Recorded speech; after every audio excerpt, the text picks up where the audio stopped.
మనం లీలోపాఖ్యానంలో ఆ అమ్మవారి ఉపదేశాన్ని గురించి వింటూ ఉన్నాము. అక్కడ ఆ లీలాదేవి అడిగింది, నువ్వు చెప్పటం అన్నీ బాగున్నాయి, నేను నా భర్త పూర్వజన్మలో ఆ వశిష్ఠుడు వేద పండితుడు అయి ఉన్నాను, ఆయన భార్య అరుంధతి, వాళ్ళిద్దరమే మళ్ళీ ఈ రూపంలో మేమై పుట్టాము అని నువ్వు చెప్పావు. బాగానే ఉంది, నీ మాట నేను నమ్ముతాను. కానీ వాళ్ళు దేహం చాలించి ఈ రోజుకి 8 రోజులు అయ్యాయని చెప్పావు. ఆ 8 రోజులు ఎక్కడ? మేము ఇన్ని సంవత్సరాలు 80 సంవత్సరాలు బతికాం మేము. మా శరీరాలు మా జీవితము ఎక్కడ? ఇవి రెండు ఎట్లా కలుస్తాయి? ఇవి రెండిటికి సంబంధం ఎట్లా అని ఆ లీలాదేవి అడిగినప్పుడు సరస్వతి అమ్మవారు సమాధానం చెప్తోంది. ఈ దేశము కాలము అనేవి ఎక్కడ వస్తాయి, ఎవరి విషయంలో వస్తాయి అంటే వ్యవహారం చేస్తున్నప్పుడు మనం ఆలోచన చేస్తే వస్తాయి. కానీ పరమాత్మ విషయంలో ఇవి రెండు ఉండవు. దేశకాలంతో వ్యవహారము లెక్కలు అన్నీ జరుగుతాయి, కానీ లెక్కలకి అందనివాడు కదా పరమాత్మ అంటే. మ్యాథ్స్ చాలా కష్టం అంటారు, వ్యవహారం కూడా అట్లే కష్టం. ఆధ్యాత్మికం చాలా సులభం. ఎట్లా సులభం అంటే సైన్స్ ఎవరికైనా అర్థమవుతుంది. రా సైన్స్ అంటారే, అది అందరికీ తెలుసు. బై బర్త్ మనకు తెలుసు, పుట్టుకతోనే మనకు తెలుసు కొంచెం సైన్స్. కానీ లెక్కలు మాత్రం బై బర్త్ తెలియవు, నేర్చుకోవాలి. లెక్కలు చాలా కష్టం. కానీ నాకు ఫేవరెట్ సబ్జెక్ట్ మ్యాథ్స్ అయి ఉండేది చిన్నప్పుడు, అది వేరే విషయము. కొందరికి మ్యాథ్స్ అంటే ఇష్టము, కొందరికి సైన్స్ అంటే ఇష్టం. కానీ సైన్స్ అందరికీ అర్థమవుతుంది. ఎలా అర్థమవుతుంది అంటే మనం ఆ సైన్స్తోనే నడుస్తూ ఉన్నాం. సైన్సే ఇది, నడిచేదంతా కూడా సైన్సే. కానీ లెక్కలకి అందేది కాదు ఇది. లెక్కలైతే కనుక ఇది ఇట్లా కరెక్ట్గా కొట్టుకోవాలా, ఆ కొట్టుకుంటున్నప్పుడు ఈ కిడ్నీ ఇట్లా పని చేయాలా, లివర్ ఇలా పని చేయాలి, లంగ్స్ ఇలా పని చేయాలి అని లెక్కలకు అందేది కాదు అది. ఆ శరీరం కూడా లెక్కలకు అతీతంగానే ఉన్నది ఆ పరమాత్మ సృష్టి. అలాగే ఆ పరమాత్మ కూడా లెక్కలకి చిక్కేవాడు కాదు. ఇది లెక్కలకు అందని విషయాన్ని నీకు చెప్తున్నాను, నువ్వు అర్థం చేసుకో అని. దేశము కాలం గురించి నువ్వు అడిగావు. అక్కడ ఆ స్థితిలో దేశకాలాలు ఉండవు. వాళ్ళు గతించి ఈ రోజుకి 8 రోజులు అయ్యాయి, నిజమే. వాళ్లే మళ్ళీ మీరై పుట్టారు, మీరు పుట్టి పెరిగారు, మీకు రాజ్యం అంతా వచ్చింది. ఇప్పుడు మళ్ళీ ఈ శరీరంలో నీ భర్త గతించాడు అని నువ్వు ఏడుస్తున్నావు. కానీ మీ అసలైన జన్మ, మీ పూర్వజన్మ, వాళ్ళు గతించి ఇంకా 8 రోజులే అయింది అని అందుకనే చెప్పాను నీకు. ఇది నీకు అనుభవానికి రావాలంటే మనస్సులోనే ఈ ప్రపంచమంతా ఉంది అని చెప్పాను నీకు. మనస్సు ఎంత ఉంది? అదేమైనా కొండంతుందా? లేదు. మనస్సు చాలా సూక్ష్మం.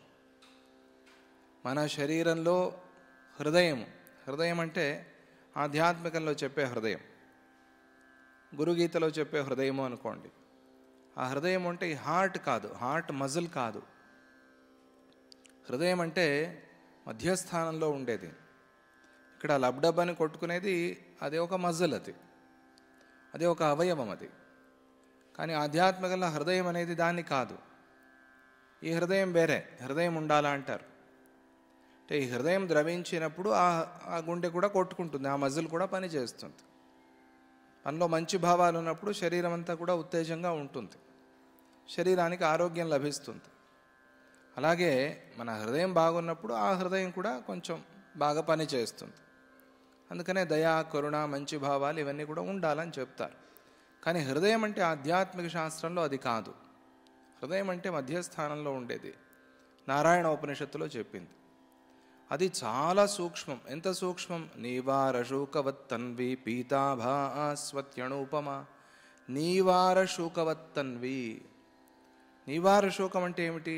మన భాషలో మనకు అర్థమయ్యేలాగా చెప్పుకోవాలంటే, ధాన్యం ఉంది, బియ్యం ధాన్యం. ఆ ధాన్యం గింజ, దాని పొడి ఆ పైన అంటుకుని ఉంటుంది కదా, ఆ పై దాన్ని ఏమంటారు? పొట్టు. ఆ పొట్టుకి చివర్లో ఒక చిన్న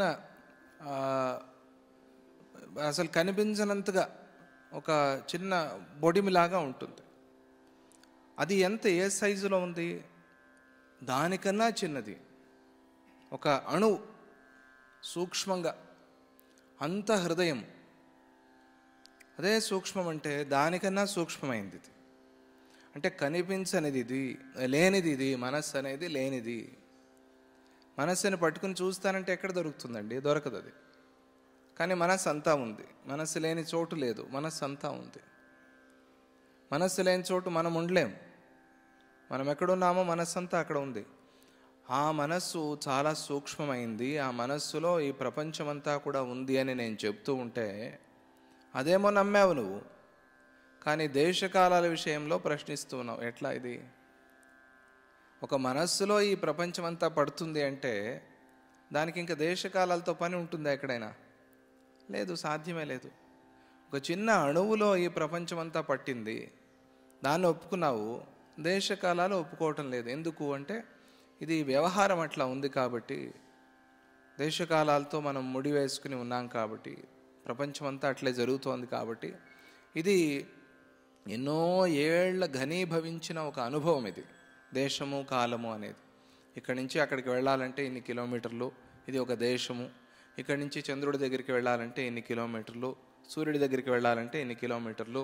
ఇది దేశం. ఇది వెళ్ళాలంటే ఇంతసేపు పడుతుంది, కాలం ఇది. దీంతో మనం అట్లా ముడి వేసుకుని ఉన్నాము. కానీ మనస్సుతో పోతే సూర్యుడి దగ్గరికే వెళ్ళొచ్చు మనం.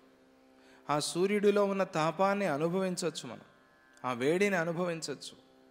యోగులైన వాళ్ళు అట్లాగే చేస్తారు. సూర్యతాపాన్ని అనుభవించి ఇక్కడ కూర్చుని, అంత తాపము శరీరానికి వస్తే పాపాలన్నీ కాలిపోతాయి. శరీరం కాలటం కాదు, పాపాలు కాలిపోతాయి. సతీదేవి భాగవతంలో ఏం చేసింది? ఆ సూర్యతాపాన్ని ఇక్కడ భావన చేసింది. భావన చేయటం అంటే కేవలం మనస్సుకి మాత్రమే కాదు. ఎంత భావన చేసింది అంటే ఆ అగ్ని ఇక్కడే రగిలిపోయింది, ఆ అగ్ని ఇక్కడే వచ్చింది. ఆవిడ సహస్రారం పగిలిపోయి అక్కడే అగ్ని వచ్చి ఆ అగ్నిలోనే ఆవిడ దేహాన్ని చాలించింది. ఆవిడేం దూకలేదు. దూకితే తప్పు కదా, అది ఆత్మహత్య. అది అట్లా అగ్నిలో దూకకూడదు. నీలో ఉన్న అగ్నితోనే నిన్ను నువ్వు కాల్చుకుంటే అది ఆత్మహత్య కాదు. అదందరికీ అవుతుందా? కట్టెలు వేస్తే కూడా తగలబడుతుంది. ఇది శరీరము, అటువంటి శరీరము. మనలో ఉన్న అగ్నితోనే మనం ఎట్లా కాల్చుకునేది? మనలో ఉన్న అగ్నితో మనం కాల్చుకోవటం అంటే తపస్సు. అది తపస్సు చేస్తే తాపం కలుగుతుంది. తాపం కలిగితే శరీరం మాత్రమే కాదు, ఆ తపస్సుతో వచ్చిన తాపము మన మనస్సులో ఉన్న దోషాలని కూడా కాలుస్తుంది, మన బుద్ధిలో ఉన్న దోషాలను కూడా కాలుస్తుంది. అటువంటి తాపం మనకి వస్తే అది ఆత్మహత్య కాదు. అది కానీ ఇది పోయి దూకితే, అగ్నికుండంలో నీళ్లలో దూకితే అది ఆత్మహత్య అవుతుంది. అలా చేయలేదు ఆవిడ. అందుకనే దేశము కాలము అనేవి ఇక్కడ అంటవు అనే విషయాన్ని నీకు చెప్తాను. ఎలా సాధ్యమైంది ఇది అనే విషయాన్ని నీకు చెప్తాను అని అమ్మవారు బోధిస్తోంది. దాన్ని మనం చెప్పుకున్నాం. సమస్త జగత్తు కూడా మనస్సుకు స్ఫురించే విధానాన్ని నీకు చెప్తాను విను అని అమ్మవారు ప్రారంభించింది. మనస్సుకి ఎట్లా స్ఫురిస్తుంది ఆ విషయాన్ని నేను చెప్తాను. మనస్సుకు స్ఫురించటమే ఇదంతా ప్రపంచం. మనస్సుకు స్ఫురించకపోతే కొంచెం బుద్ధి పెట్టి ఆలోచన చేయండి, మనస్సు పెట్టి ఆలోచన చేయండి. మనస్సుకు స్ఫురించకపోతే ప్రపంచం అనేది లేదు. ఇంత ప్రపంచం ఉన్నా కూడా ప్రపంచం లేదు. కోమాలో ఉన్నట్టుగా. కోమాలో ఉన్నవాడికి చుట్టూ బంధువులంతా ఉన్నారు, హాస్పిటల్ ఉంది, వచ్చి పోయేవాళ్ళు, హడావిడి చాలా ఉంది. ఏమైనా తెలుసా వాడికి?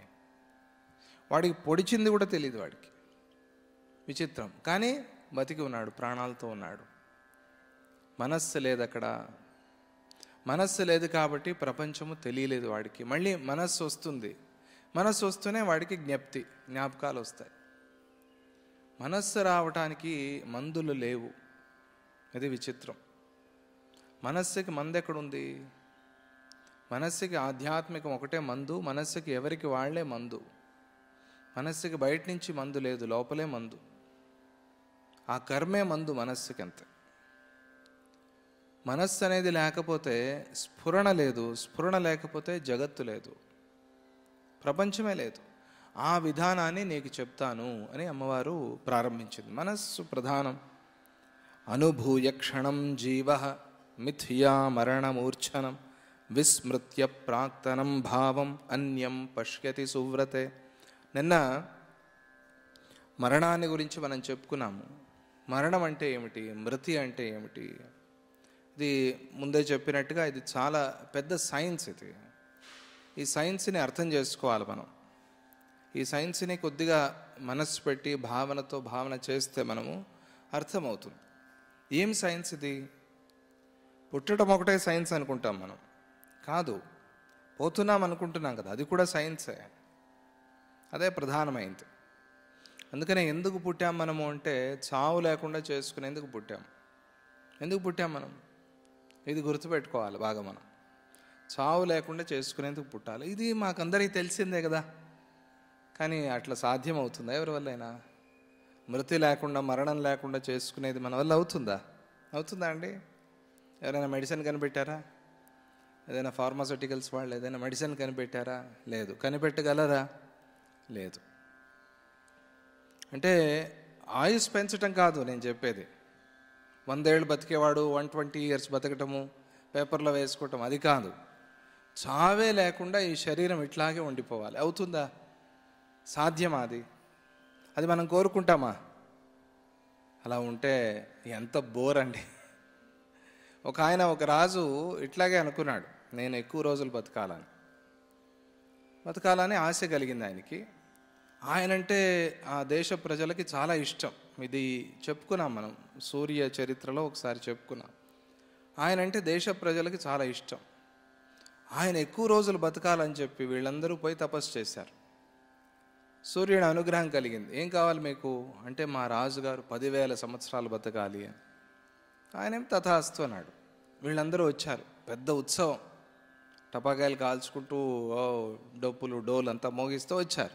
చాలా పెద్ద ఉత్సవంతో వచ్చారు. ఏమిటి ఇంత ఉత్సవము అంటే, రాజుగారి కోసం మేము తపస్సు చేశాము, సూర్యానుగ్రహం కలిగింది, 10,000 సంవత్సరాలు రాజుగారు బతుకుతారు అంతా ప్రచారం అయిపోయింది. అందరూ ఆనందంగా ఉన్నారు. రాజు మాత్రం ఏడుస్తున్నాడు. వాళ్ళకందరికీ ఆశ్చర్యమైంది. ఏమిటి రాజా, ఇది నీకోసం మేము ప్రార్థన చేస్తే నువ్వు ఏడుస్తున్నావు అంటే, మీకేమైనా తల ఉందా? మీకేమైనా బుద్ధి ఉందా? మీరు పోయి సూర్యుడిని అడిగి వచ్చారు, బాగుంది. నేను ఒక్కడనే బతికుంటాను, మీరంతా పోతూ ఉంటే నా ముందు నేనేం చేసేది ఇక్కడ? ఎట్లా ఉంటుంది అది? ఉండగలమా? జీవించగలమా? లేదు, సాధ్యం లేదు. అది ఉండాలి. మనం చెప్పుకున్నట్టుగా శతమానం భవతి, 100 సంవత్సరాలు ఉండాలని ప్రార్థన చేయాలి. పశ్యేమ శరదశతం జీవేమ శరదశతం, 100 శరద ఋతువులు మనం చూడాలి. శరన్నవరాత్రి అని చెప్పుకున్నాం కదా. అది ఆ ప్రార్థన మంచిదే. కానీ శరీరం ఇలాగే 1000 సంవత్సరాలు ఉండలేదు. అది ఒక చెట్టుతో ఈ మాట చెప్పిస్తారు. ఏ గ్రంథంలో ఉందో నాకు గుర్తులేదు అది ఇప్పుడు. ఒక చెట్టుతో చెప్పిస్తారు. ఆ చెట్టు అంటుంది, నేను 500 సంవత్సరాలు అయింది వచ్చి అని. విదురాశ్వత్థము అని ఇక్కడ ఒక క్షేత్రం, అక్కడ 5,000 సంవత్సరాల నుంచి ఒక అశ్వత్థ వృక్షం ఉంది అని చరిత్ర. అటువంటి ఒక వృక్షంతో మాట్లాడిస్తారు. నా వృక్షం చెప్తుంది, నేను అన్నీ చూశాను. నా నీడలో, నా ఎదురుగా, నా కంటి ముందు, నేను నా సాక్షిగా ఎన్నో జరిగాయి, మంచివి చెడ్డవి చాలా జరిగాయి. ఇవన్నీ చూశాను, ఇట్లే నిలబడి ఉన్నాను. ఎంత బోర్ నాకు ఇవన్నీ చూసి. సో వాళ్ళు ఇట్లా వచ్చి అట్లా పోతూ ఉంటారు. కొంతమంది నా నీడలో విశ్రాంతి తీసుకుని ఏవో మంచి మాటలు మాట్లాడతారు, అవన్నీ వింటూ ఉంటే బాగుంటుంది నాకు కూడా. కొందరు వచ్చి చెడ్డ మాటలు మాట్లాడతారు, ఆ చెట్ల మీద దాక్కుంటారు, నా కొమ్మల్లో దాక్కుని ఎవరైనా వస్తే వాళ్ళని కొట్టి దొంగతనం చేస్తాము అని బందిపోట్లు వీళ్ళందరూ. వాళ్ళని చూశాను నేను. ఇవన్నీ చూసి నాకేమనిపించింది, ఇన్ని 1000 సంవత్సరాలు బతకూడదు అనిపించింది అని చెట్టు చెప్తుంది. ఎందుకని అంటే అది ప్రాక్టికల్ కాదు. అలా శరీరం ఉండలేదు, అన్నన్ని సంవత్సరాలు శరీరం ఉండలేదు.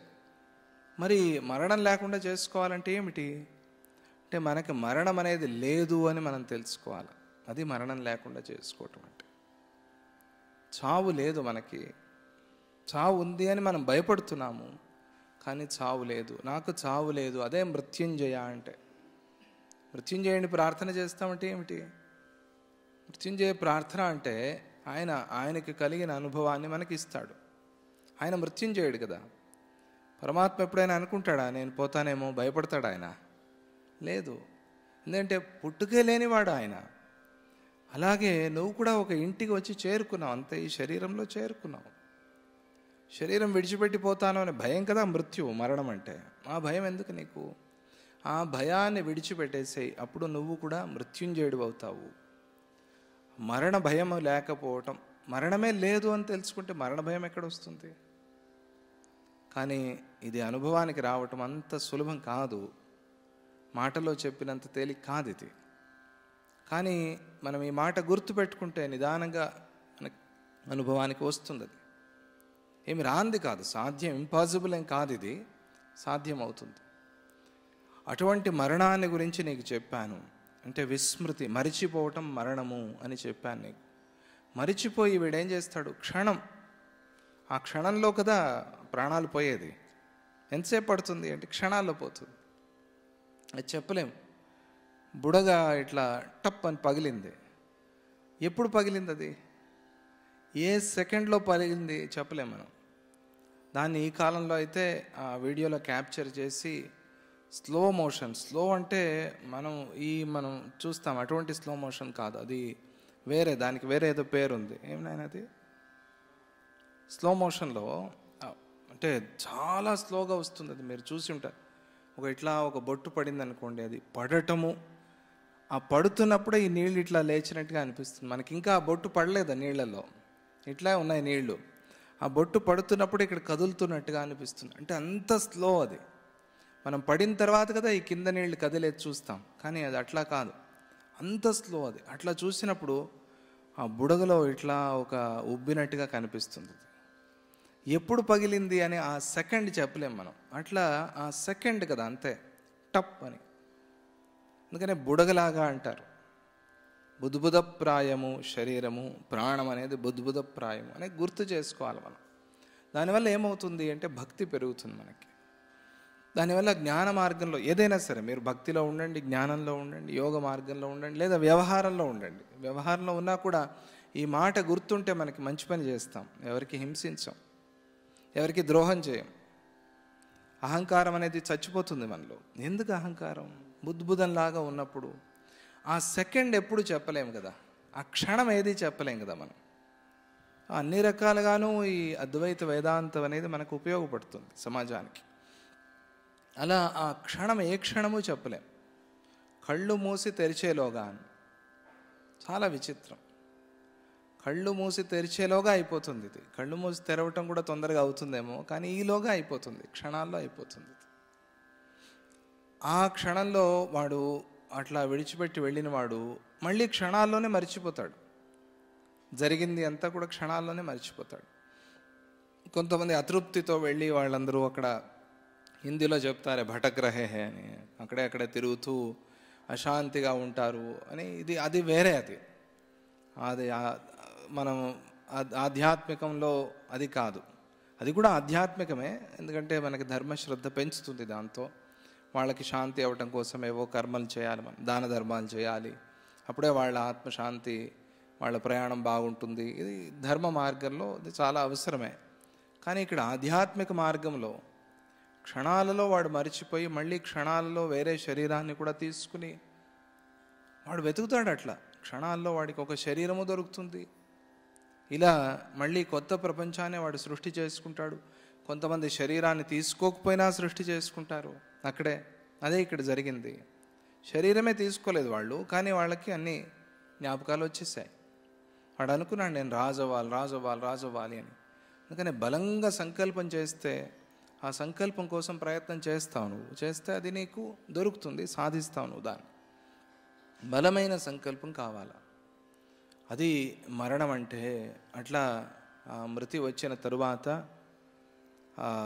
స్మృతి పోయిన తరువాత వాడు మళ్ళీ ఒక శరీరాన్ని ధారణ చేశాడు. ఓ సువ్రత అని మంచి వ్రతం. ఎవరిది? ఆ లీలాదేవిది. ఏం వ్రతం అది అంటే, ఆ భర్త అంటే విపరీతమైన ప్రేమ, అదే వ్రతం. ఆ సువ్రత జీవుడు క్షణకాలం పాటు ఆ మిథ్యామోహంలో పడి మరణాన్ని అనుభవించి పూర్వ సంస్కారాన్ని మరిచిపోయి వేరే దాన్ని చూస్తున్నాడు. వాడు వేరే ప్రపంచాన్ని చూస్తున్నాడు. అది విచిత్రం. ఇది మర్చిపోయి వేరే దాన్ని దర్శిస్తున్నాడు. ఇది నిన్న మనం చెప్పుకున్నాం. అప్పుడు చిదాకాశంలో ఉన్న ఆకాశరూపి అయిన జీవుడు ఇట్లా భావన చేస్తాడు, నేను ఆధేయం, ఆధారం కాదు అని. వీడు ఆధారం. నిన్న మనం చెప్పాను కదా మీకు సూక్ష్మంగా, ఈ దండం ఉంది, దీన్ని పట్టుకోవడానికి ఎవరు ఆధారము? పట్టుకున్న వాళ్ళ ఆధారం. అంటే మీరందరూ పట్టుకుంటామనద్దు, దండం వద్దు మీకు. ఆ పట్టుకున్న వాళ్ళు అంటే నేను పట్టుకున్నాను, నేను దానికి ఆధారం, అది నాకు ఆధారం కాదు.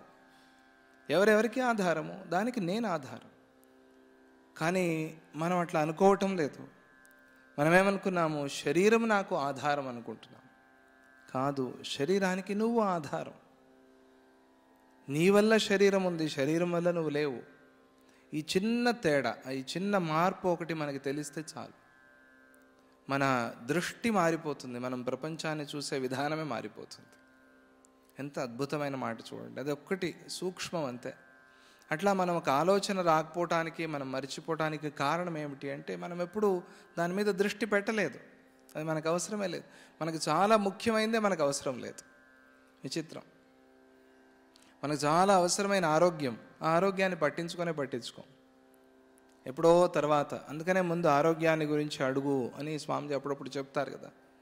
ముందు ఆరోగ్యాన్ని వేడుకో. ఆరోగ్యం అనేది ఉంటే ఏదైనా సాధించవచ్చు నువ్వు. ఆరోగ్యమే లేకపోతే ఏది సాధించినా కూడా ఏమీ లేనట్టే. మనశ్శాంతి లేకపోతే ఏమీ లేనట్టు అని ఎట్లా అంటామో, అలాగే శరీరానికి ఆరోగ్యం అనేది ముఖ్యం. ఏది ఆధారము, ఏది ఆధేయము, దేని మీద ఏది ఆధారపడి ఉంది అనేది ఒకసారి మనం ఆలోచన చేయాలి. భూమి మీద వస్తువు ఉంది అంటే భూమి గొప్పదా, వస్తువు గొప్పదా? భూమి గొప్పది. ఎందుకు? అది ఆధారం. అదేవిధంగా నువ్వు ఆధారం. ఎవరికి? నీ శరీరానికి నువ్వు ఆధారం. అందుకనే నువ్వు విడిచిపెట్టి వెళ్ళిపోయిన తర్వాత ఏమంటారు? ఏమండి తీసుకువెళ్ళండి అంటారు. పేరు కూడా చెప్పరు, బాడీ తీసుకువెళ్ళండి అంటారు. విచిత్రం. ఎంత ఆశ్చర్యం అవుతుంది కదా ఇది. మన కంటి ముందే జరిగేది. మనం రోజు వింటాం, మనం దీని గురించి అప్పుడప్పుడు వింటాం. చాలా విచిత్రం. పేరు పోయింది, ఊరు పోయింది, అడ్రస్ పోయింది, అంతా పోయింది.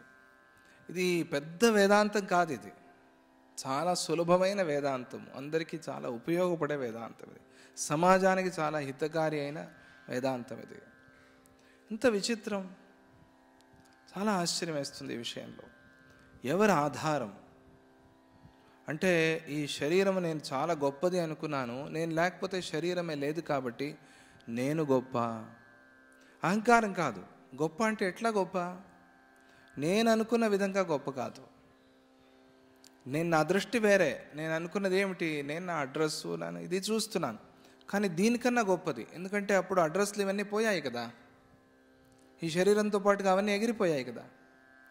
మరి అయితే నా అసలు స్థితి వేరే ఏదో ఉంది, సత్యం ఏదో వేరే ఉంది అని వెతకడం ప్రారంభిస్తాం. అందుకని ఈ మాట గుర్తుపెట్టుకోవాలి మనం. మరణం అంటే మరుపు అని గుర్తుపెట్టుకోవాలి. మరణం అంటే భయము అని గుర్తుపెట్టుకోవాలి. అప్పుడు ఆ భయం పోతుంది. మృతి విషయంలో భయం పోతుంది, స్మృతి వస్తుంది. అప్పుడు స్మృతి అంటే ఏమిటి? స్మరణ. హిందీలో సుమిరన్ అంటారు. సుమిరన్ ఎక్కడ ఉంటుందో అక్కడ ఆనందం ఉంటుంది, మంచి మనస్సు ఉంటుంది అంటారు. స్మరణనే సుమిరన్ అంటారు వాడు. ఆ సిక్ సంప్రదాయంలో సుమిరన్ అనే దానికి చాలా గొప్ప స్థానం ఉంది. స్మరణ లేకపోతే ఏమీ లేదు, ప్రయోజనం లేదు అని. భగవత్ స్మరణ నిరంతరంగా చేస్తూ ఉండాలి, అది ముఖ్యమైంది. మృతి అంటే ఏమిటి? స్మృతి లేకపోవటమే మృతి. ఆ సకారం పోతే, ఎగిరిపోతే మృతి అయిపోతుంది. స్మృతి, స్మృతి అంతే. స్మరణ ఉంటే అది మృతి కాదు, మరణం కాదు అది. ఎందుకు? నువ్వు ఆనందంగా జీవిస్తావు, సంతోషంగా జీవిస్తావు. స్మరణ, ఆ స్మరణ అనేది ఉండాలి మనకి. ఆ స్మరణ ఉన్నప్పుడు మనం ఆధారము, ఆధేయం కాదు అని తెలుస్తుంది. ఆధార, ఆధేయ. ఇప్పుడు తేలిక మనకి. ఆధారం అని గుర్తు చేసుకుంటే ఆధేయం ఏమిటి అని అర్థమవుతుంది మనకి. నేను ఆధారము, ఆధేయం కాదు. ఆధారం దేనికి? నా శరీరానికే నేను ఆధారమైనప్పుడు నా స్థితి ఏమిటి, నా గతి ఏమిటి, నేనెవరు? అప్పుడు మనకి మనస్సుకి అది పడుతుంది, ఆ విషయం పడుతుంది, అర్థమవుతుంది. ఆ విషయాన్ని అక్కడ అమ్మవారు సూక్ష్మంగా చెప్పి ఈ ఒక ఆ భ్రమతో ఏమనుకుంటున్నాడు అంటే నేను ఆధారం కాదు అనుకుంటున్నాడు. దీంతో ప్రయాణము ప్రారంభమవుతుంది, దీంతో జన్మ ప్రారంభమవుతుంది, దీంతో పుట్టుక అనేది ప్రారంభమవుతుంది. మనం అడుగుతాం కదా, ప్రపంచం ఎట్లా వచ్చింది, సృష్టి ఎట్లా వచ్చింది అని. ముందే చెప్పాను మీకు, అది కాదు మనం అడగాల్సింది. నేను ఎట్లా వచ్చాను, ఈ జీవుడు ఎట్లా వచ్చాడు అని అడగాలి. అప్పుడు మనకి సృష్టి రహస్యం తెలుస్తుంది. లేకపోతే సృష్టి రహస్యాన్ని ఎప్పటికీ నువ్వు భేదం చేయలేవు, ఎప్పటికీ బద్దలు కొట్టలేవు. అది రహస్యం అట్లే ఉంటుంది. అదే నేను ఎట్లా వచ్చాను అని ప్రశ్నిస్తే మాత్రం నీకు సమాధానం దొరుకుతుంది. దానికి సమాధానం ఇక్కడ చెప్తున్నారు.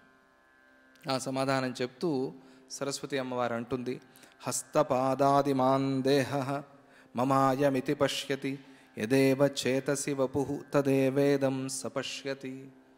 అలా వాడు అనుకున్న తర్వాత ముందు ఆ భావన వచ్చింది వాడికి.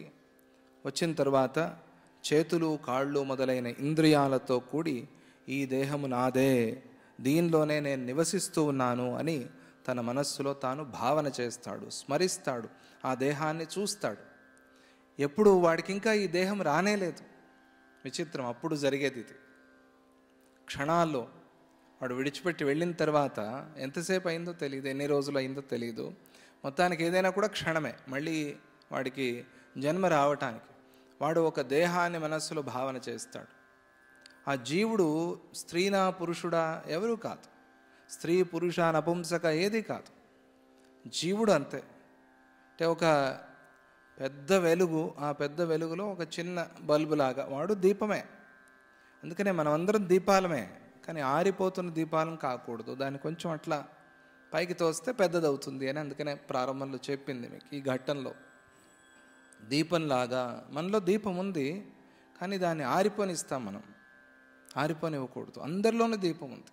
మంచివాడు, చెడ్డవాడు, రాక్షసుడు, అది ఇది, అసురుడు, దేవుడు, ఎవరైనా సరే వాళ్ళలో కూడా దీపం ఉంది. అందుకనే ప్రహ్లాదుడు హిరణ్యకశిపుడి పుత్రుడు. అక్కడ జాతి ప్రధానం కానే కాదు. నేను రాక్షస జాతిలో పుట్టాను, నాకెట్లా ముక్తి వస్తుంది?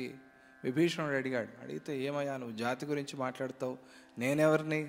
నేను కోతి జాతిలో పుట్టినవాడిని. ఎవరు చెప్పారు ఈ మాట? ఆంజనేయ స్వామి చెప్పారు. నేను వానర జాతిలో పుట్టినవాడిని, నువ్వు నయము, నువ్వు రాక్షస జాతి అంటున్నావు, నేను కోతి జాతిలో పుట్టాను అని అంటూ ఆయన ఏమంటారు తెలుసా? ఇంకా మా జాతిలో ఈ కోతుల్ని ఏమైనా స్మరణ చేస్తే, ప్రొద్దున్నే లేవంగానే కోతి స్మరణ వస్తే, లేదా తెల్లవారుజామున కోతి కళలోకి వస్తే మంచిది కాదు అని స్వప్న శాస్త్రం చెప్తుంది.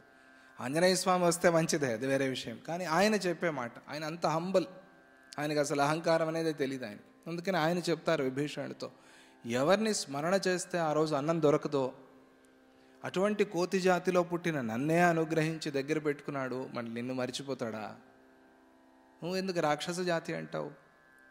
అందుకనే నిన్నెప్పుడూ ఆ శ్రీరామచంద్రుడు మనస్సులో అనుకుంటూ ఉన్నాడు, నీకు ఆయన అనుగ్రహం కలుగుతుంది. ఇవన్నీ జాతిపాతి, ఇవన్నీ విడిచిపెట్టేసాయి. జాతిపాతి అనే పదాన్ని వాడతారు అక్కడ. ఇక్కడ తులసీదాస్ రామచరిత మానసంలో ఈ జాతిపాతి అనేది విడిచిపెట్టేసాయి అని చెప్తాడు ఆయన. అట్లా ఈ జీవుడు ఇంకా పురుషుడు కాదు, స్త్రీను కాదు, నపుంసకుడు కాదు, ఏది కాదు. ఒక వెలుగు, ఆ వెలుగుని మర్చిపోతాడు అంతే వాడు చేసేది. నేను వెలుగు అనేది మర్చిపోతాడు. అప్పుడేమవుతుంది? నీకు నువ్వే మర్చిపోతే నేను వెలుగు అని, నువ్వు చీకటే అవుతావు అంతే. అక్కడ నీకు నువ్వు వెలుగు అని టార్చ్ వేసి చూపించడానికి కూడా అవ్వదు, ఎవరికి వాళ్ళే చూడాలి అంతే కదా. దీపానికి ఇంకొక దీపాన్ని చూపిస్తావా? సూర్యుడికి టార్చ్ వేసి అదిగో సూర్యుడు అని ఎవరికైనా చూపిస్తావా మనం? లేదు. అందుకనే నీకు నువ్వే తెలుసుకోవాలి. అట్లా తెలుసుకోవటానికి గురువు నీకు సహకారం చేస్తాడు. ఆ దీపాన్ని చూపించడానికి గురువు నీకు సహకారం చేస్తాడు. గురువులో దీపాన్ని చూస్తావు, చూసి ఆ గురువు దీపము నా ఇంట్లో వెలిగిస్తాడు, వెలుగు నింపుతాడు, దీపాన్ని ఇస్తాడు అని అంటే ఆయన నువ్వే దీపము అని చెప్తాడు. నేనే దీపము అని నీకు ఆ భావన కలిగినప్పుడు చీకటి భయం పోతుంది.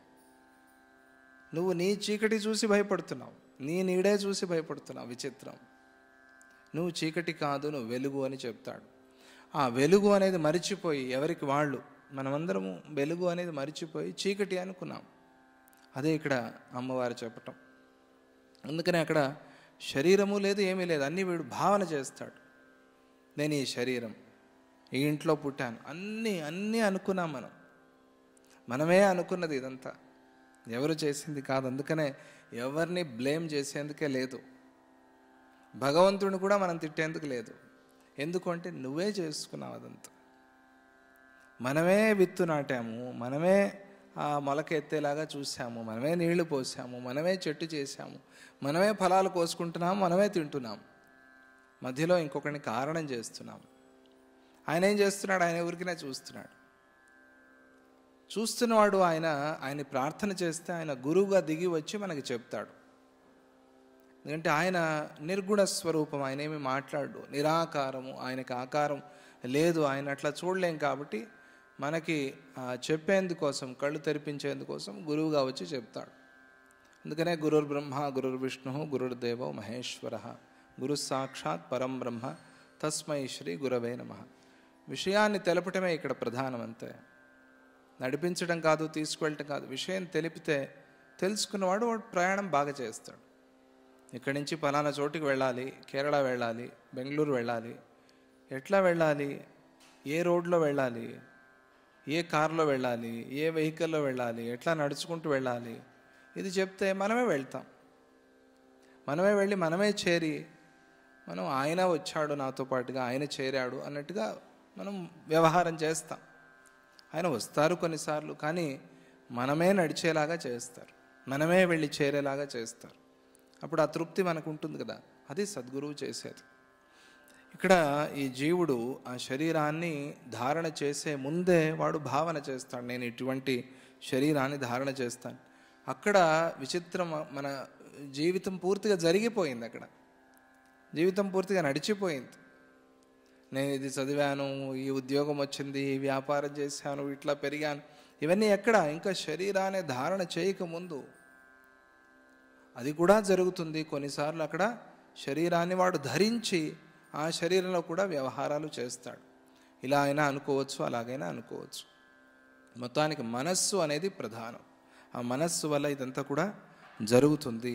ఏ దేహాన్ని తాను తనది అనుకుంటూ ఉన్నాడో ఆ దేహమే తాను ధరిస్తాడు. అదే నేను అనుకుంటాడు. ఆ దేహాన్నే నేను అనుకుంటాడు. ఆ ఇంట్లోకి వచ్చి ఆ ఇల్లే నేను అనుకున్నట్టుగా, ఈ ఇల్లే నేను, ఈ ఇల్లు లేకపోతే నేను లేను అని అనుకుంటారు కదా. చాలామంది పడిపోతున్నా కూడా ఆ ఇల్లు కొట్టరు. ఎందుకు అంటే కొన్ని కారణాలు. మా తాతగారు కట్టిన ఇల్లు అని కొంతమంది, ఈ ఇల్లు అంటే నాకు చాలా ప్రేమ అని కొంతమంది, ఈ ఇల్లు లేకపోతే నేను బతకలేను అని కొంతమంది.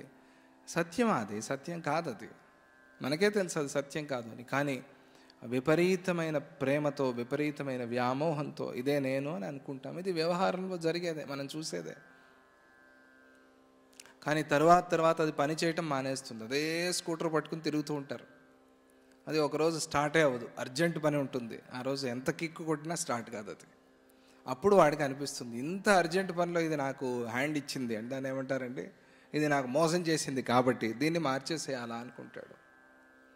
ఇదే మనం శరీరంలో అయ్యేది మనకు కూడా. ఈ ఎక్స్పీరియన్సే మనకి ప్రతిరోజు కలుగుతుంది. అట్లా ఈ దేహాన్ని ధరించి వాడు తన అసలైన స్థితిని మరిచిపోతాడు. అట్లా మరిచిపోయి ఏమనుకుంటాడు, ఈ శరీరం, ఈ దేహం నేను అని అనుకుంటాడు. దీని మీద కొంచెం భావన చేయాలి మనం. ఇది బయటికి ఒక పిచ్చి మాటలాగా అనిపిస్తుంది, కానీ ఆలోచన చేస్తే, కొంచెం దానికి సైన్స్ కూడా జోడించుకుని ఆలోచన చేస్తే విషయం అర్థమవుతుంది, సులభంగా అర్థమవుతుంది అని అంటూ అమ్మవారు ఇంకా ఇట్లా చెప్తుంది. ఏతస్యాహం పితుః పుత్రః వర్షాణ్యేతాని సంతి మే ఇమే మే బాంధవా రమ్యాః మమేదం రమ్యమాస్పదం. ఇంకా వాడి శరీరం వచ్చింది, ఈ వ్యవహారం అంతా కూడా రావాలి కదా, ఈ ప్రపంచం అంతా కూడా రావాలి కదా. అది ఎట్లా వచ్చింది? ఈ ఇంట్లో ఈ తల్లి తండ్రికి ఎందుకు జన్మించాం మనము? ఈ వంశంలోనే ఎందుకు పుట్టాము? ఇవన్నీ ప్రశ్నలు ఉంటాయి కదా.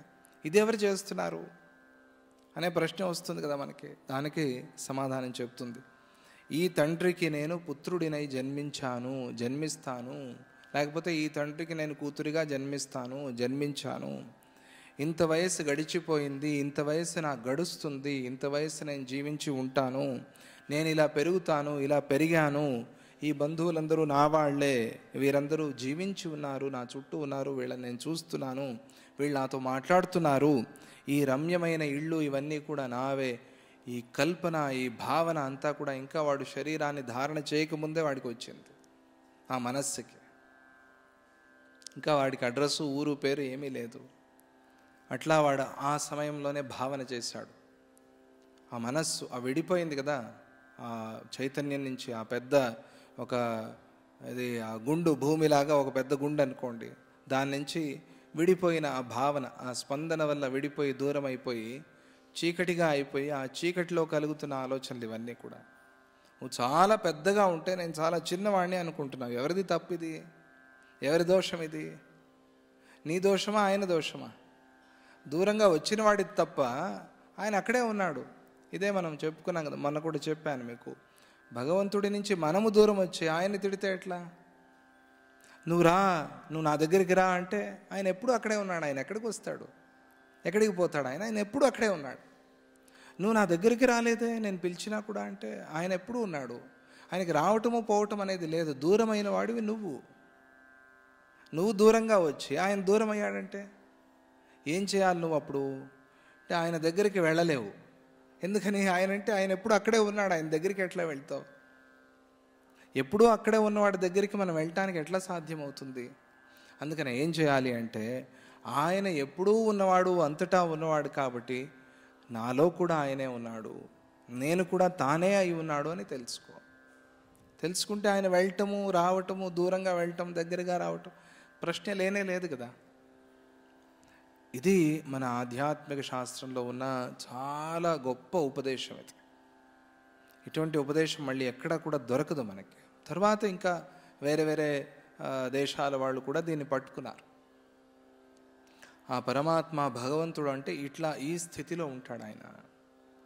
మరి ఆయన ఎట్లా దూరం అయ్యాడంటాం మనం? ఆయన ఎలా దూరం చేశాడంటాం మనం? ఆయన దూరము చేయలేదు, దూరము పోలేదు. మనమే దూరం అయ్యాము, మనమే దూరంగా వచ్చాము ఆయన నుంచి. ఇది మనకు తెలియాలి, ఇది మనం తెలుసుకోవాలి. అలా వాడు భావాలన్నీ కూడా చేస్తాడు. జాతోహమభవం బాలః వృద్ధిం యాతోహమీదృశః బాంధవాశ్చాస్యమే సర్వే తథైవ విచరంత్యమి. ఇంకా అమ్మవారు చెప్తోంది ఆ జీవుడి ప్రయాణం ఎట్లా ఉంటుంది అని. నేను పుట్టిన తర్వాత స్త్రీ కానీ పురుషుడు కానీ ఎవరైనా ఏ జంతువు అయినా కానీ ఏ ప్రాణి అయినా కానీ, నేను జన్మించి పుట్టిన తరువాత బాల్యాన్ని అనుభవించి నా బాల్యం అయిన తర్వాత ఇప్పుడు వృద్ధుణ్ణయ్యాను. ఇవన్నీ భావాలే కదా. ఈ భావాలు వచ్చి నేను వృద్ధుణ్ణి కాదు అనుకోండి. చాలామంది ఉంటారు, నేను వృద్ధుణ్ణి కాదు అని. ఎవరైనా మీకు ఏమైనా సహాయం కావాలంటే కోప్పడతా, నేనే లేస్తానంటారు. ఎందుకు? వాళ్ళకి వృద్ధుడు అనే భావన మనస్సులో లేదు. మనస్సు ఉంటే వయస్సు ఏమీ చేయలేదు నిన్ను. అందుకనే మనస్సుని దృఢం చేసుకో. కొన్ని సందర్భాల్లో మనకి ఆరోగ్యం బాగాలేనప్పుడు ఎంత మనస్సునా చేయలేము, అది వేరే విషయము. అది పట్టుకోవద్దు ఇక్కడ. ఎంత మనస్సునా కూడా లేవలేక జ్వరం వచ్చింది, ఎంత మనస్సు కన్నా అక్కడ నీకున్న జ్వరం పెద్దదైపోయింది. అందుకనే యోగులకి ఆ జ్వరాలు రావు, వచ్చినా తొందరగా పోతాయి, వచ్చినా వాళ్ళకి తెలియదు అని చెప్తారు. పెద్ద కష్టాన్ని చాలా సులభంగా అనుభవిస్తారు వాళ్ళు అని చెప్తారు. ఎట్లా సాధ్యమైంది ఇది అంటే మనస్సుతో సాధ్యమైంది. మనస్సు అన్నిటికీ గొప్ప ట్రీట్మెంట్ ఇస్తుంది. మనస్సుకు అటువంటి శక్తి ఉంది. అలా వీడు భావన చేస్తాడు, నేను పెరిగాను, పెద్దవాడినయ్యాను, ఇప్పుడు వృద్ధుణ్ణయ్యాను, నా బంధుమిత్రులు కూడా ఇట్లాగే పూర్వంలాగానే ఉన్నారు అని అనుకుంటాడు. చిత్తాకాశం ఘనం అవటం వల్ల, ఆ ప్రభావం వల్ల చిత్తాకాశం, చిత్తం అంటే మనస్సు, ఆ మనస్సు ఘనమైపోయింది. ఘనం అవటం అంటే ఏమిటి? వీడు చేసిన భావాలన్నీ కూడా తగ్గట్టుగా వీడికి ఒక శరీరాన్ని ఇచ్చాయి, ఒక దేశాన్ని ఇచ్చాయి, ఇంత కాలాన్ని ఇచ్చాయి. వీటన్నిటితో పాటుగా వీడు కలిసి ఆ ప్రభావంతో ఇటువంటి ఒక భ్రమ జ్ఞానం కలుగుతోంది. అది ప్రధానం, అది కారణం. కలలో లాగానే పరలోకానుభవం కూడా కలుగుతుంది. కలలో మనం ఎట్లాగైతే మనం చూడనివి చూస్తాము, చూసినవి మళ్ళీ కనిపిస్తాయి, మనం వెళ్ళని దేశాలు మనకు కనిపిస్తాయి, మనం చూడని వాళ్ళంతా మన కలలో వస్తారు. చాలా విచిత్రం. అలాగే పరలోక అనుభవం కూడా కలుగుతుంది. ఉంది, అక్కడ ఏదో ఉంది అని పుస్తకాల్లో రాశారు, అని మనం చదివాము, అది భావన చేస్తాం. అక్కడ ఇంద్రభవనం అంటే ఇట్లా ఉంటుంది అని చూపిస్తారు కదా, సీరియల్లో సినిమాల్లో చూపిస్తారు కదా. వాటిని చూసి దానికి పైన స్లాబే ఉండదు. సినిమాలు చూసారు ఎప్పుడైనా మీరు? స్వర్గలోకం చూపిస్తారనుకోండి, ఏదైనా మహాభారతము దేనిలో అయినా పైన ఇదే రూఫ్ లేదు, దానికి ఒక స్తంభాలు మాత్రమే ఉంటాయి. ఆ కల్పన కూడా చాలా బాగుంది, నాకు నచ్చింది అది. ఎందుకు అంటే ఆ పరలోకం అనేది ఆకాశం అంతే. అంటే నువ్వు ఎక్కడి వరకైనా ఎంతైనా భావన చేయొచ్చు అని. ఆ డైరెక్టర్ ఎవరు ప్రారంభించాడో అది తెలియదు, ఎక్కడ ప్రారంభమైందో సినిమాల్లో తెలియదు, కానీ ఆ సినిమాలో ఒకటి పిల్లర్స్ మాత్రమే కనిపిస్తాయి, ఇంద్రలోకం అంటే. చూసారు ఎప్పుడైనా గమనించారు మీరు? పైన రూఫ్ అంతా కనిపించదు. ఎందుకంటే అది ఒక భావన. అది ఉందా లేదా అని ఇప్పుడు నన్ను అడగద్దు మీరు. ఉంది అంటే ఉంది, లేదంటే లేదు. అరే ఈ కనిపిస్తున్న జగత్తే లేదు, ఇదంతా పరమాత్మ అంటూ ఉంటే నేను మళ్ళీ మీరు పరలోకం ఉందా లేదా అని నన్ను అడిగితే నేనేం చెప్పేది? ఇదంతా మనస్సులో జరుగుతోంది అని కదా చెప్పారు. ఇదంతా మనస్సులో జరుగుతోంది అన్నప్పుడు ఇంక పరలోకం ఎక్కడ ఉంది? అది కూడా మనస్సులోనే ఉంది. మరి నీ మనస్సు ఉన్నంత వరకు అవన్నీ ఉన్నట్టే లెక్క. నీ మనస్సు ఆ పరమాత్మలో లయమైపోయినప్పుడు ఇవన్నీ లేనట్టే లెక్క. ఉన్నంత వరకు అవి ఉన్నాయి కాబట్టి ఆ శాస్త్రం చెప్పినట్టుగా నువ్వు కర్మ చేయాలి, అప్పుడు నీకు ఫలం వస్తుంది. ఎందుకు చేయాలి ఇవన్నీ? ఈ పితృకార్యాలన్నీ ఎందుకు చేయాలి అంటే నీ మనస్సు ఉంది కాబట్టి, నీ మనస్సులో ఆ కల్పన చేసావు కాబట్టి. నువ్వు నీకన్నా ముందే, నువ్వు పుట్టక ముందే నువ్వు వేదాన్ని రచన చేసుకున్నావు నీలో. ఆ వేద రచన అయిన తరువాత నువ్వు పుట్టావు. విచిత్రం, శబ్దం పుట్టిన తర్వాత నువ్వు పుట్టావు. అందుకనే ఆ శబ్దానికి అనుగుణంగా నువ్వు నడుస్తావు. నడిచినప్పుడు నీకు ఫలం వస్తుంది అంతే. ఈ పూజ చేస్తే ఈ ఫలం వస్తుంది ఎవరో చెప్పారని కాదు, నీకు నువ్వే చెప్పుకున్నావు. అది మర్చిపోవద్దు. ఎప్పుడు సృష్టి ఆదిలో నీకు నువ్వే చెప్పుకున్నావు. ఈ పూజ చేస్తే, ఈ వ్రతం చేస్తే ఈ ఫలం నాకు వస్తుంది అని నువ్వే అనుకున్నావు. అప్పుడు ఒకడవే అయి ఉన్నావు నువ్వు. తర్వాత విడిపోయావు, జీవులుగా విడిపోయావు, రకరకాలుగా విడిపోయావు. ఆయన ఎవరో అనుకుంటే నేనేంటండి చేసేది అంటావు. ఆయన నీకు ఆది పురుషుడు, ఆయన నీకు మూలం. బ్రహ్మగారు కూర్చుని ఉంటారు కదా, దాన్ని ఎట్లా చూసారా మీరు? పెద్ద ఒక తామర తూడ, మా కాండ పై వరకు వెళ్ళి ఉంటుంది. అక్కడ పైన పద్మంలో ఆయన కూర్చుని ఉంటాడు. అంటే మన మూలం అక్కడ ఉంది అని అట్లా వెతుక్కుంటూ పోతే మన మూలం ఆయనలో ఉంది. ఆయన అనుకున్నాడు అంటే మనమంతా అనుకున్నాము అనే. ఇవన్నీ చేయాలి, మంచి పనులు చేయాలి, దానం చేస్తే పుణ్యం వస్తుంది, బీదలకు ఏదో సహాయం చేస్తే పుణ్యం వస్తుంది. ఎక్కడ వచ్చింది? ఎవరు చూశారు? ఎన్ని కిలోలు వచ్చింది అని అడిగితే ఎట్లా చెప్పేది? దానికి వస్తుంది అని నువ్వు అనుకున్నావు. నువ్వు ఒక శాసనం రాసుకున్నావు ప్రారంభంలో, అది నువ్వే దాటలేవు. దాటాలనుకున్నా కూడా నువ్వు దాటలేవు. అది అంతే, అట్లాగే ఉంటుంది. అది ఎప్పటికీ మారదు. అందుకనే మారనిదే జ్ఞానము, మారనిదే వేదము. దానికి మార్పు అనేది లేదు. సృష్టి ఎన్ని మారినా కూడా, ఎన్ని యుగాలు వచ్చినా కూడా, ఎటువంటి మార్పు వచ్చినా ఈ సృష్టి ఉన్నంత వరకు, కల్పాంత వరకు అది అట్లాగే ఉంటుంది. మళ్ళీ తర్వాత కల్పం ప్రారంభమైన ముందు ఈ వేదాన్నే వాడు స్మరణ చేసుకుని, ఈ జ్ఞానాన్నే స్మరణ చేసుకుని తర్వాత సృష్టి ప్రారంభిస్తాడు. ఇది సృష్టి విషయంలో మనం తెలుసుకోవాల్సింది. వాడు భావన చేసి అది ఆ ఘనమైనప్పుడు వీడికి ఇటువంటి భ్రమ కలుగుతుంది. కలలో పరలోక అనుభవం కూడా కలుగుతుంది. కలలో లాగానే చిత్తాకాశమే ముక్కలు ముక్కలుగా అయిపోయి సంసారం అవుతోంది. చిత్తాకాశం, చిత్తం అంటే మనస్సు. ఆ మనస్సు ముక్కలు ముక్కలై సంసారం అంటే భార్యాపిల్లలు అని కాదు, సంసారం అంటే జనన మరణము అని అర్థం. ఆ సంసారం అనేది ఎట్లా వాడతారు ఎందుకు అంటే మనకు ఇంకా బాగా తేలిగ్గా అర్థమవుతుంది, వ్యవహారంలో అర్థమవుతుంది. జనన మరణాలుగా అదే తయారైంది మనస్సు. ఆ మనస్సు ఏమనుకున్నది? నేను ఒక శరీరాన్ని ధారణ చేసి పుట్టటము, గిట్టటము ఇవన్నీ కూడా మనస్సు భావన చేసింది. అదే ప్రధానమైంది ఇక్కడ. కొత్తగా ఏది పుట్టదు, పుట్టలేదు. ఇది అమ్మవారు చెప్తున్న మాట. కొత్తగా పుట్టటం అనేది ఏది లేదు. వాడు చేసిన భావనే ఇక్కడ వీడికి ఒక శరీరంగా మళ్ళీ ఆ మనస్సుకే కనిపిస్తోంది. ఆ మనస్సే అర్థమైపోయి కనిపిస్తోంది. మనస్సు లేకపోతే అందుకనే ఏదీ లేదు అని చెప్తారు. అది మనకు తెలుసు. మనస్సు లేదనుకోండి ఏం జరుగుతున్నా కంటి ముందు తెలియదు. ఇట్లాగే చూస్తూ ఉంటారు. ఏమండి ఇటువైపు ఏమైనా విశ్వనాథం గారు వచ్చారా, చూసారా అంటే చూడలేదండి. అరే మీరు కళ్ళు తెరుచుకునే ఉన్నారు కదా, మీ కంటి ముందే పోయారు కదా వాళ్ళు. ఏమో చూడలేదండి. చాలాసార్లు ఈ అనుభవం కలిగిందా లేదా? మీకు ఎప్పుడైనా కలిగిందా? ఇట్లాగే చూస్తూ ఉంటాం, తెలియదు మనకి ఎవరు వెళ్ళారో, మన కంటి ముందు తెలియదు. మనం చూసాం కానీ రిజిస్టర్ కాలేదు. ఏమిటి కారణం? చూసాం, తెలియదు మనకి. వాళ్ళు చూసేవాళ్ళు అనుకున్నారు వీళ్ళు అబద్ధం చెప్తున్నారు. చూసినా కూడా వీళ్ళు చూడలేదని చెప్తున్నారు, అబద్ధం చెప్తున్నారు. కానీ వీళ్ళకి మాత్రం తెలియదు, చూసినట్టు కూడా తెలియదు. నేను చూడలేదండి అంటారు. పేపర్ ఇట్లా పెట్టుకున్నా కూడా చదివారో లేదో కూడా తెలియదు. చాలామంది ఊరికే పెట్టుకుని ఉంటారు, అంత చదువుతారు కానీ అది కూడా తెలియదు, ఏం చదివారో కూడా తెలియదు. కొన్నిసార్లు తెలిసిందా? ఇట్లా ఎప్పుడైనా అయిందా మీకు? అందుకనే మనస్సు పెట్టి చదువు అంటారు. ఊరికే చదివామనుకోండి అది రిజిస్టర్ కాదు. మనస్సు లేకపోతే ప్రపంచమే లేదు. ప్రపంచం అంటే మనస్సు అని కదా అర్థం. ప్రపంచం నుంచి పరమాత్మ వైపు తిరిగినప్పుడు శాంతి. అందుకనే మనస్సే ప్రపంచం కాబట్టి ఈ మనస్సుని ఆ పరమాత్మలోకి తిప్పు, ఆ పరమాత్మలోకి లయం చెయ్యి, అప్పుడు నీకు మనశ్శాంతి అనేది కలుగుతుంది అనేది సూక్ష్మంగా చెప్తారు అందరూ కూడా. అది ఆధ్యాత్మికంలో ముఖ్యమైనది. ఇది కొత్తగా ఏది పుట్టలేదు, పుట్టి ఉండనూ లేదు. ఇది అంతా కూడా చిత్తభ్రమ అయి ఉంది. బ్రహ్మాకాశము నిర్మలమై ఉంది. చిత్తాకాశం ఇట్లా అన్నీ కలిసిపోయి బురద బురదగా తయారైపోయింది. అది నిర్మలంగా ఉంది. చెరువు ఉంది, చూసారా మీరు? ఎక్కడైనా అటువైపు హిమాలయాలకు వెళ్తే తెలుస్తుంది. చాలా స్పష్టంగా శుద్ధంగా ఉంటుంది. క్రిస్టల్ క్లియర్ అంటారే అట్లా ఉంటుంది. దానిలో ఒక రాయి వేశారనుకోండి, ఒక చిన్న రాయి వేశారని కొద్దిగా కదలిక వస్తుంది, దాంట్లో కదులుతుంది. అప్పుడు తెలియదు, ఆ స్వచ్ఛత కనిపించదు మనకి. అదే కొంచెం పెద్ద రాయి వేశారనుకోండి, ఇంకా కొద్దిగా కదులుతుంది. ఇంకా పెద్ద ఒక బండరాయి వేశారనుకోండి, లోపల ఉన్న మట్టి అంతా పైకి వస్తుంది, ఆ బురదంతా పైకి వస్తుంది. వచ్చేమవుతుంది? చెరువు అంతా బురద బురదగా అయిపోతుంది. అలాగే శుద్ధంగా ఉన్న ఆ పరమాత్మ దానిలో ఈ మనస్సు అనేది చేరి విషయం అనే బండరాయిని తీసుకొచ్చి పడేస్తే బురద బురద అయిపోయింది కథ అంతా. నిర్మలత్వం అనేది పోయింది.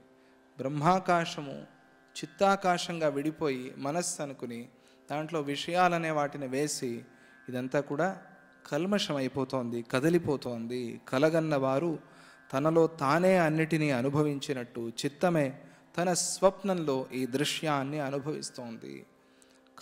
ఆ కలలో ఏడుస్తారు, నవ్వుతారు, అన్ని అనుభవాలు వస్తాయి. అలాగే ఈ చిత్తంలోనే ఈ దృశ్యం అనుభవిస్తూ ఉన్నది. అందువల్లనే ద్రష్టా దృశ్యాలు చిత్ స్వభావాలు అని ఇవి వాస్తవంలో నిర్మల చిదాకాశాలు కాకుండా ఇతరాలు కావు, వేరే కావు అని నేను చెప్పాను అని అమ్మవారు అంటుంది. ఇది కలలో వచ్చినట్టుగా వస్తున్నాయి కాబట్టి కళ ఎలాగైతే నువ్వే అయి ఉన్నావో, ఆ నీలోనే నువ్వు ఆ కళను చూస్తున్నావో, ఇంకా ముందుకు వెళ్ళి అమ్మవారు అద్భుతమైన ఉపదేశం చేస్తుంది ఈ విషయంలో సందేహాలు పోయేందుకోసం. అలా అవి అన్నీ కూడా మూడే ప్రపంచంలో. త్రిపుటి అంటారు కదా, అమ్మవారిని కూడా త్రిపుటి రూప అని ఒక భజనలో కీర్తన చేశారు స్వామిజీ.